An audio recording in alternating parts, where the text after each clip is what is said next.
வணக்கம், welcome to Pushpalatha's all round kitchen. நம்ம சேனலை இப்போதான் முதல் முறையாக பார்க்குறீங்க அப்படின்னா இந்த வீடியோவை பார்த்து முடிச்சுட்டு இந்த சேனல் பிடிச்சிருந்ததுன்னா சப்ஸ்கிரைப் பண்ணுங்க. அப்படியே மறக்காம பக்கத்தில் வர பெல் ஐக்கானையும் ஒரு கிளிக் பண்ணிக்கோங்க. வாங்க இன்னைக்கு பசலைக்கீரை பருப்பு மசியல் எப்படி செய்யறது அப்படிங்கிறத பார்க்கலாம். இந்த மசியலுக்கு பசலைக்கீரை எடுத்துக்கணும்.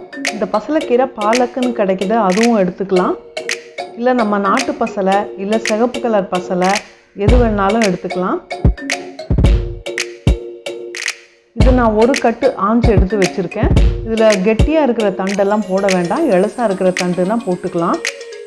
அதே மாதிரி ரொம்ப முத்தலான இலையும் எடுத்துக்கக்கூடாது. இந்த பசலையில் கொஞ்சம் வழுவழுப்பு தன்மை இருக்கும். இதே டில்லி பாலக்குன்னு சொல்லுவாங்க, அதில் வந்து இந்த வழுவழுப்பு தன்மை கம்மியாக இருக்கும். ஆனால் உடம்புக்கு இதுதான் ரொம்ப நல்லது. இன்னொன்று சிகப்பு பசலை இருக்கும் இல்லைங்களா, கொடி பசலை, அதுவும் எடுத்துக்கலாம். நான் இப்போ இந்த பச்சை கலர் பசலை தான் எடுத்து வச்சுருக்கேன். இது எங்கள் வீட்டில் வளர்ந்த பசலைக்கீரை. இதுக்கு தேவையான இன்க்ரீடியன்ஸ் எல்லாம் என்னென்ன அப்படிங்கிறத பார்க்கலாம். துவரம் பருப்பு ஒரு 1/4 கப் எடுத்து வச்சுருக்கேன். ஒரு 5-6 சின்ன வெங்காயத்தை எடுத்து பொடியாக நறுக்கி வச்சுக்கணும்.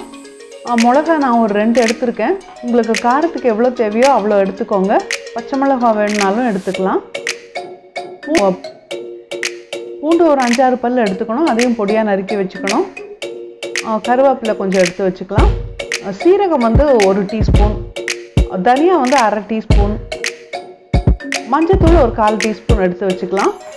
எண்ணெய் ஒரு 2 டேபிள் ஸ்பூன் எடுத்து வச்சுக்கலாம். தேங்காய் எண்ணெய் போட்டிங்கன்னா ரொம்ப நல்லாயிருக்கும்.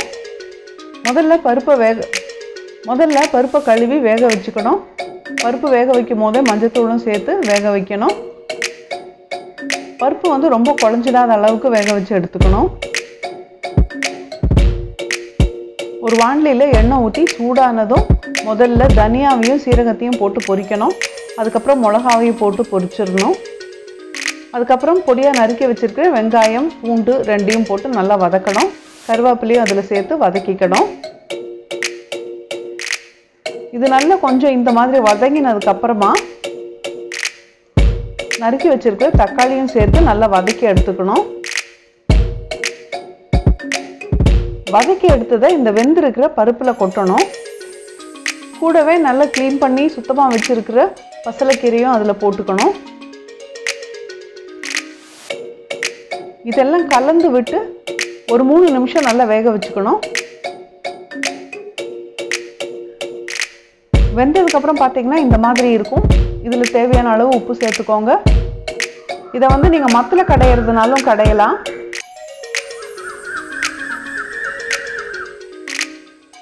மிக்சியில் போட்டு சும்மா ஒரு திருப்பினீங்கன்னா இந்த மாதிரி நல்லா மசிஞ்சிடும். இதே மெத்தடில் நீங்கள் எந்த கீரை வேணும்னாலும் இதே மாதிரி சமைச்சிக்கலாம்.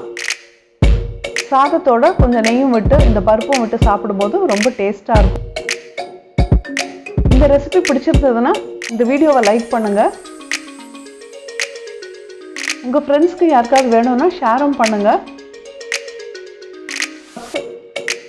நம்ம புஷ்பலதாஸ் ஆல்ரவுண்ட் கிச்சன் சேனலை சப்ஸ்கிரைப் பண்ண மறந்துடாதீங்க. நன்றி, வணக்கம்.